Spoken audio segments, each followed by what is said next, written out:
Áfram höldum við með föstudags þátt en 4 og næst ætlum við að tala íþróttir og íþróttalíf á Akureyri. Geir Kristinn, formaður Íþróttabandalags Akureyrar, velkomin. Takk fyrir. Þið voruð í vikunni að útnefna íþróttakarl og íþróttakonu bæjarins.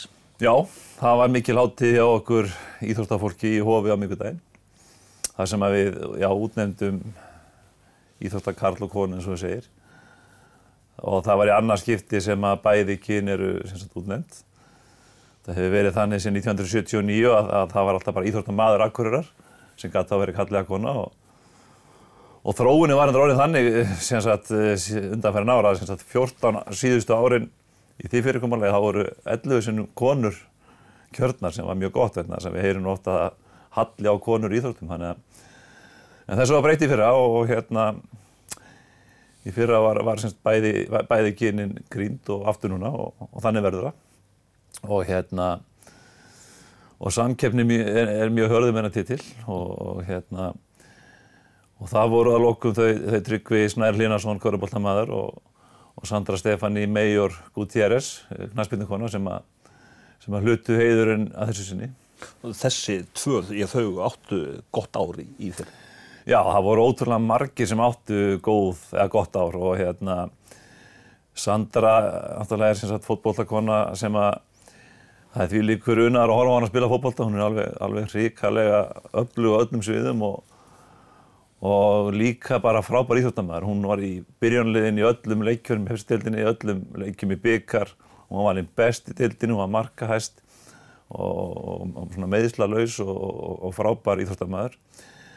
Og Tryggvi Snær, það er náttúrulega að þannig bara að gera bíómynd eða þáttum þann dreng, vegna þess að hann byrjar mjög seint í íþróttum, hann er 20 í dag og er eiginlega uppgötvaður bara í sveitinni fyrir ekkert svo mörgum árum og er náttúrulega ansi hávaxinn. Það er svona, stundum sé ég reyndar skrifa þessi 2,18, stundum 2,14 en 2,16, hann er svona eitthvað á því róli og ég hef sjaldan séð aðila í boltagrein sem byrja svona seint í bolta en er samt svona hrikalega öflugur tæknilega séð og það er mjög oft sem að þegar krakkar byrja í íþróttum kannski 15-20 ára það vantar ákveðin grunn en menn hafa greinilega náð að þjálfa hann alveg ótrúlega vel og þetta er bara öskubusku ævintýri uppmálað þarna og nú er hann orðinn atvinnumaður hjá Valencia og búinn að gera garðinn frægan með U20 og A-landslið í körfu þannig að það er alveg frábært að fylgjast með þeim dreng og svo náttúrulega vorum við með í næstu sætum eftir Viktor Samuelsson sem vann síðustu 2 ár. Hann er náttúrulega algjör maskína, hann ef maður rétt ára búinn að slá 250 Íslandsmet á sínu ferli og á í dag einhver 35 met tæplega gildandi Og svo þriðja köllunum var strákur sem ég er hrikalega ánægður með, hann er 17 ára júdókappi, Alexander Heiðarsson. Sem að ég held að verði mjög spennandi að fylgjast með á næstu árum og kemur ekki óvart á að hann myndi taka þennan titil á næstu árum.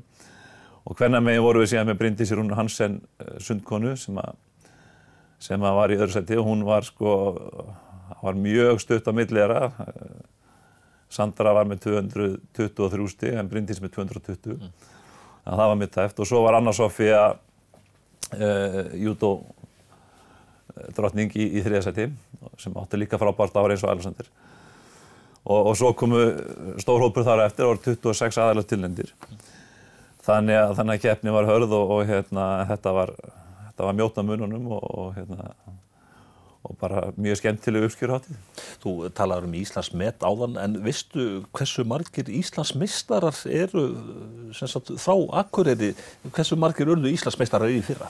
Já, við krýndum einmitt eða svona verðlaunum þá sem urðu Íslandsmeistarar og þeir sem léku fyrir Íslands hönd í sinni grein og við eignuðum 243 Íslandsmeistarar á árinu sem er ótrúlega stór fjöldi í 18 manna bæ. Það er bara meira en einn í hverri götu. Einn í hverri götu, já, það er bara þannig.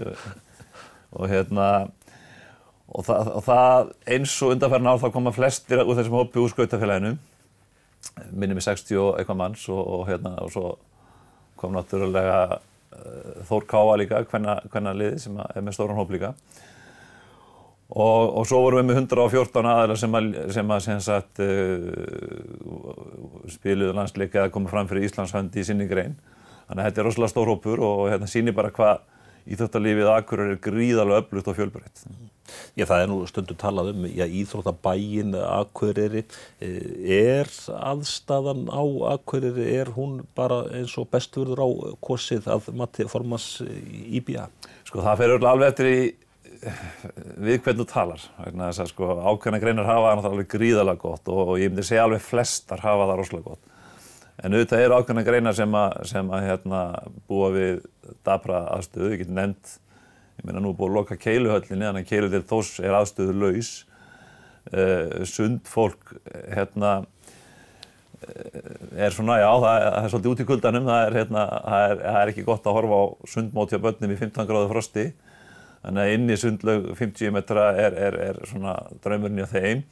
Og svona get ég áfram talið, en eins og ég segja, móti kemur, þá aðstaðan, myndi ég segja, almennt séð gríðarlega góð og það sem að kannski skilur Akureyri að mörgum öðrum sveitarfélögum á Íslandi og í Evrópu hvað við erum með rosalega margar greinar. Og það má kannski segja að væri auðveldur að vera bara með kannski 10 greinar og vera bara með geggjuð aðstöðu fyrir þær greinar, en við erum með 50 greinar. Skilur, í 25 félögum cirka. Þannig að það tekur þetta bara tíma að gera eitthvað fyrir alla, en það mikið í gangi nú að vera að gera mjög flotta aðstöðu fyrir siglingarklúbbinn Nökkva. Það búið að miklar hugmyndir upp í Hlíðarfjalli fyrir skíðafélagið. Það búið að gera mikið framhaldin hjá bílaklúbbnum. En svo aðrar greinar sko sem að kantinum að bíða og vilja fá betri aðstöðu og það eitt af verkefnum IBA núna samkvæmt nýjum samningi að forgangsraða einmitt þessu, hvaða mannvirki eiga að koma næst og gera kannski svona framtíðarsýn í þeim efnum. En já, ég myndi segja að aðstaðan á Akureyri væri hrikalega flott og ég hef alveg oftar en einu sinni fengið gesti erlendis frá Bandaríkjunum og Evrópu þessu tengt og þeir bara gapa yfir aðstöðunni þó maður sýni þeim bara brot af mannvirkjunum. Maður sýni kannski sundlaugina og Bogann og Hlíðarfjall og þeir bara trúi sig ekki sko og halda hér búi mörg 100.000 manns. En þegar maður talar við svona forsvarsmenn íþróttafélaga á landsbyggðunum eða afreksfólk í íþróttum, þá svona ferðakostnaður, hann kemur mjög fljótt upp. Já. Þessi auðvitað misskipt og bæði bara ferðakostnaður og ferðalög. Ef þú ert afreksmaður eða landsliðsmaður í einhverju grein og þarf kannski að fara til Reykjavíkur einhver tuga skipti á ári, þetta kostar auðvitað allt. En það eins og þú segir, það ekkert launungamál að ferðakostnaðurinn rosalegur og hann náttúrulega lendir langmestu leyti inn á heimilunum, sérstaklega hjá yngri flokkunum.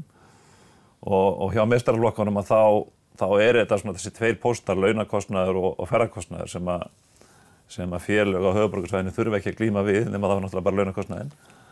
Og þetta skekkir auðvitað samkeppnisstöðuna.